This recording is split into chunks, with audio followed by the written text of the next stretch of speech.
اسی طرح حضرت یحییٰ بن سعید روایت کرتے ہیں، انہوں نے کہا کہ سعد بن ربیع انہوں نے کہا غزوہ احد میں ایک صحابی تھے، لڑ رہے تھے، ان کو 12 نیزوں کے زخم لگے، 12 زخم نیزوں کے، جسم چھلنی ہو گیا۔ انہیں قریب حضرت ابی بن کعب ملے، جب 12 زخم نیزوں کے لگ چکے تھے اور شہادت کا لمحہ تھا قریب،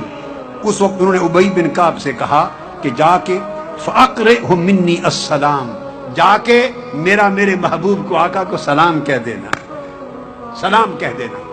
اور میری جو قوم کھڑی ہے پیچھے، مسلمانوں کی قوم، میرا قبیلہ، ان کو میرا پیغام دے دینا، وَأَخْبِرْ قَوْمَكَ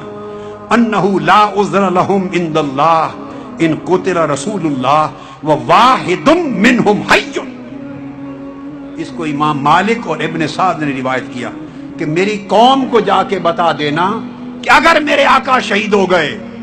انہیں کچھ ہو گیا میرے آقا کو، میں تو جا رہا ہوں دنیا سے،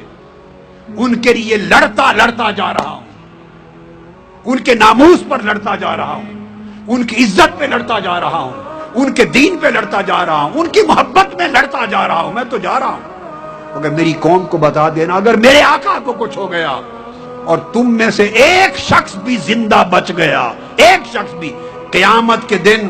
اللہ کی بارگاہ میں کوئی عذر نہیں ہوگا، تم ہلاک و برباد ہو جاؤ گے۔ اگر حضور کو کچھ ہو اور ایک شخص بھی زندہ رہ جائے تو پھر سوچ لو کہ تمہارا حشر کیا ہوگا قیامت کے دن۔ تو جب حضور سے محبت ہوتی ہے، اپنی عزت سے حضور کی عزت و ناموس پیاری ہوتی ہے، اپنی اولاد ماں باپ سے حضور کی محبت پیاری ہوتی ہے،